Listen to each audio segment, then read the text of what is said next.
नमस्कार। मैं अमिताभ श्रीवास्तव स्वागत करता हूं आप सबका हमारे इस खास प्रोग्राम में, जिसका नाम है नई धारा एकल। इस कार्यक्रम में हम हर बार किसी प्रसिद्ध अभिनेता अभिनेत्री से उसकी पसंद की रचना का एक अंश सुनते हैं।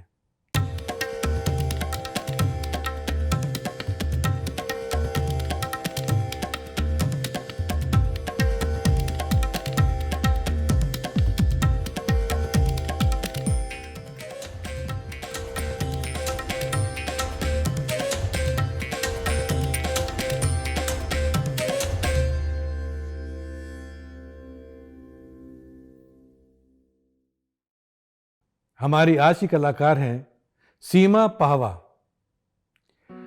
सीमा पाहवा की माताजी श्रीमती सरोज भार्गव दिल्ली रंगमंच की एक बहुत ही बेहतरीन और वरिष्ठ अभिनेत्री थीं और इसीलिए अभिनय सीमा जी को विरासत में मिला। इन्होंने बचपन से ही नाटकों में काम करना शुरू कर दिया था और दिल्ली के अनेक रंगमंडलों में बतौर अभिनेत्री कार्यरत रहीं। सन 1984 में जब एक नया थिएटर ग्रुप बना संभव, तो सीमा जी उससे जुड़ी और बहुत जल्दी ही उस दल की प्रमुख अभिनेत्री बन गईं। आज सीमा जी हम लोगों के लिए मोहन राकेश का बहुत ही चर्चित नाटक जो है आधे अधूरे, उसमें से सावित्री की एक स्पीच लेकर के आई हैं।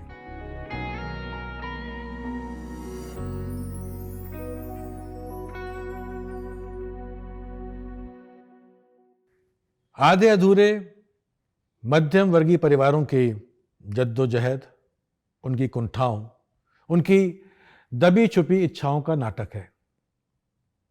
महेंद्रनाथ और सावित्री पति पत्नी हैं।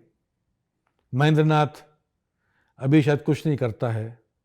सावित्री कमाई से ही घर का खर्च चलता है।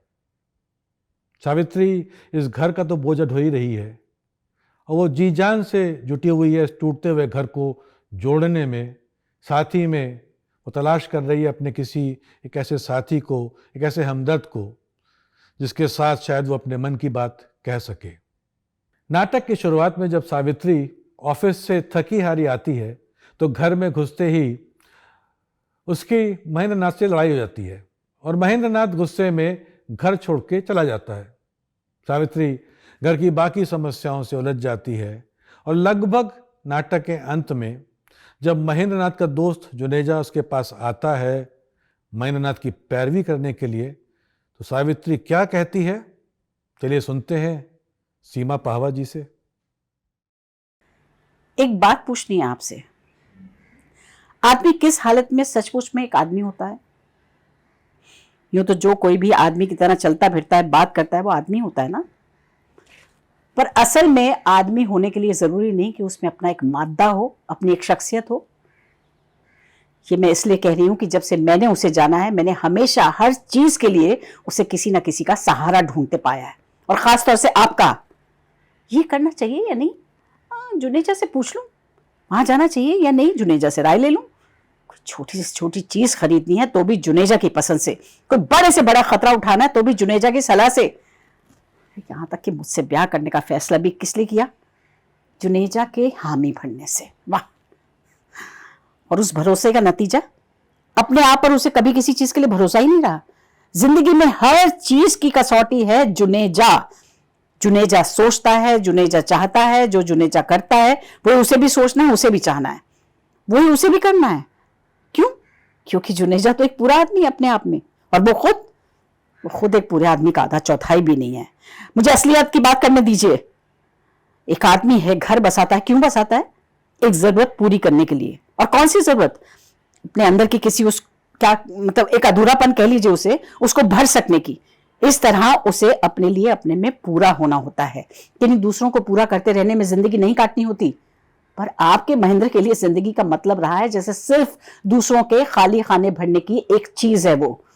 जो कुछ वो दूसरों से चाहते हैं, उम्मीद करते हैं, या जिस तरह वो सोचते हैं कि उसकी जिंदगी में उसका इस्तेमाल हो सकता है। नहीं, इस काम के लिए कोई और नहीं जा सकता। हाँ, महेंद्र नाथ चला जाएगा, इस बोझ को कोई और नहीं ढो सकता। महेंद्र नाथ ढो लेगा। प्रेस खुला तो भी, फैक्ट्री शुरू हुई तो भी। खाली खाने भरने की जगह पर महेंद्र नाथ और खाने भर चुकने पर महेंद्र नाथ कहीं नहीं। अरे महेंद्र नाथ तो अपना हिस्सा पहले ही ले चुका है, पहले ही खा चुका है, और उसका हिस्सा ये दूसरे चौथे तीसरे दर्जे की घटिया चीज है जिससे वो सोचता है कि उसका घर बन रहा है। अच्छा, इसकी वजह मैं थी, यही कहना चाहते हैं ना आप? और वो मुझे खुश रखने के लिए ये लोहा लकड़ी जल्दी से जल्दी घर में भरकर हर बार अपनी बर्बादी की नींव खोद लेता था। पर असल में उसकी बर्बादी की नींव क्या चीज खोद रही थी, क्या चीज और कौन आदमी, अपने दिल में तो आप जानते होंगे ना। अरे मत कहिए मुझे महेंद्र नाथ की पत्नी। महेंद्र भी एक आदमी है जिसके अपना घर बार, पत्नी, बीवी। ये बात तो महेंद्र को अपना कहने वालों को शुरू से ही रास नहीं आई। महेंद्र ने ब्याह क्या कर लिया, आप लोगों की नजर में आपका ही कुछ आपसे छिल लिया। महेंद्र अब पहले की तरह हंसता नहीं है, महेंद्र अब दोस्तों में बैठकर पहले की तरह खिलता नहीं है। अरे महेंद्र अब पहले वाला महेंद्र ही नहीं रह गया है। और महेंद्र ने जी जान से कोशिश की कि वो वही बना रहे किसी तरह, कोई ये ना कह सके जिससे कि वो पहले वाला महेंद्र नहीं रह गया है। और इसके लिए महेंद्र घर के अंदर दिन रात छटपटाता था, दीवारों से सर पटकता था, बच्चों को पीटता था, बीवी के घुटने तोड़ता था। दोस्तों को अपना फुर्सत का वक्त काटने के लिए उसकी जरूरत है। महेंद्र के बगैर कोई पार्टी नहीं जमती, महेंद्र के बगैर किसी पिकनिक का मजा नहीं आता। दोस्तों के लिए जो फुर्सत काटने का वसीला है वही महेंद्र का मुख्य काम है जिंदगी में, और उसका ही नहीं, उसके घर वालों का भी वही मुख्य काम होना चाहिए। अरे तुम फला जगह चलने से इनकार कैसे कर सकती हो, फला से तुम ठीक से बात क्यों नहीं करती, तुम अपने को पढ़ी लिखी कहती हो, तुम्हें तो लोगों के बीच उठने बैठने की तमीज ही नहीं है। एक औरत को इस तरह चलना चाहिए, इस तरह बात करनी चाहिए, इस तरह मुस्कुराना चाहिए, क्यों तुम लोगों के बीच में हमेशा मेरी पोजीशन खराब करती हो। और वही महेंद्र जो दोस्तों के बीच दब्बू सा बना हल्के हल्के मुस्कुराता है ना, घर आकर एक दरिंदा बन जाता है। पता नहीं कब किसे नोच लेगा, कब किसे फाड़ खाएगा। आज वो ताब में अपनी कमीज को आग लगा लेता है, कल वो सावित्री की छाती पर बैठकर उसका सर जमीन से रगड़ने लगता है कि बोल बोल बोल, चलेगी उस तरह की नहीं जैसे मैं चाहता हूं, मानेगी वो सब की नहीं जो मैं कहता हूं। पर सावित्री फिर भी नहीं चलती, वो सब नहीं मानती, नफरत करती है उस आदमी से, इस आदमी के ऐसा होने से। एक पूरा आदमी चाहती है वो, एक पूरा आदमी अपने लिए। वो गला फाड़ कर ये बात कहती है, कभी इस आदमी को वो आदमी बना सकने की कोशिश करती है, कभी तड़क कर अपने आप को इससे अलग कर लेती है। मगर अगर उसकी कोशिश में थोड़ा सा भी फर्क पड़ने लगता है इस आदमी में, तो दोस्तों में इसका गम बनाया जाने लगता है। सावित्री तो महेंद्र नाक में नकेल डालकर उसे अपने ढंग से चला रही है।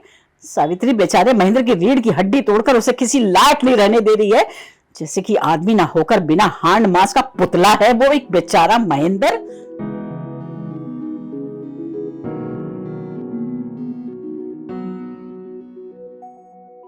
बहुत जबरदस्त पाठ किया सीमा पाहवा जी ने। फिर से उसी प्रोडक्शन की याद आ गई, आधे अधूरे की, जो उन्होंने कई साल पहले दिल्ली में श्री राम सेंटर के बेसमेंट में किया था। उस दौर में उन्होंने कई नाटकों में प्रमुख भूमिकाएं निभाई थी।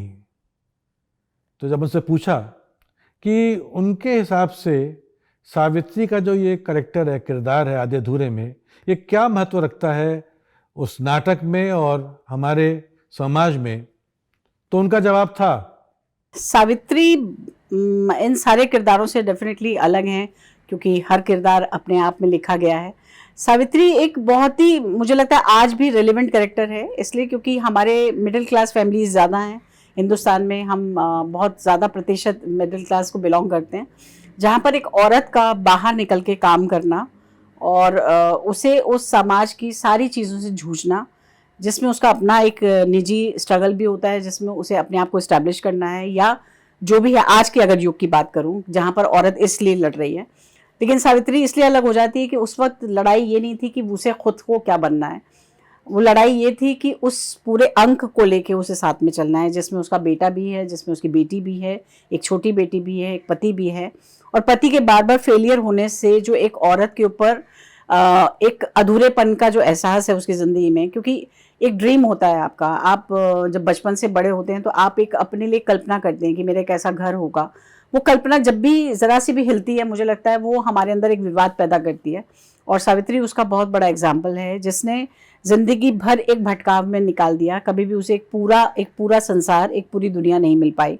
सिर्फ पुरुष से मैं नहीं लूँगी कि सिर्फ पुरुष की तलाश थी उसे अपने घर की तलाश थी, जिसे घर कंप्लीट करने में जो उसके सहायक हो सकते थे, चाहे वो फाइनेंशियली होते, इमोशनली होते या फिजिकली भी होते, लेकिन वो पुरुष उसे एकमात्र नहीं मिल पाया और इसीलिए शायद उसका भटकाव कंटिन्यू था, जिसमें अपने घर को बनाने की भी इच्छाएं रख रही थी वो। ऐसा नहीं था, नहीं तो शायद वो पहले ही घर छोड़ के भाग जाती, पर वो घर बनाना चाहती थी। और उन सारी चीज़ों से जूझती हुई एक औरत जो छटपटा रही है अपने फेलियर से, उस घर के फेलियर से, उस पति के फेलियर से, इस पूरी सोसाइटी के फेलियर से। तो बहुत ही स्ट्रॉन्ग कैरेक्टर था और जो मुझे करने में बहुत ज़्यादा मज़ा आया था।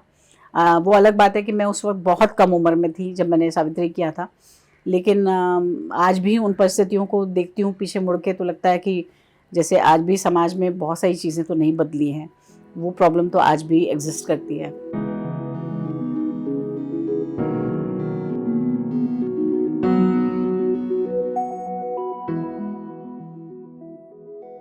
तो साथियों, ये था हमारा आज का एकल पाठ। और इस कार्यक्रम की अगली कड़ी में हम लोग मिलेंगे एक बेहतरीन अभिनेता जाकिर हुसैन जी से। और हाँ, मुझे आशा है कि आप लोग नई धारा के YouTube चैनल को देख रहे हैं और हमारे सोशल मीडिया प्लेटफॉर्म से भी जुड़े हुए हैं। चलिए फिर मिलते हैं। नमस्कार।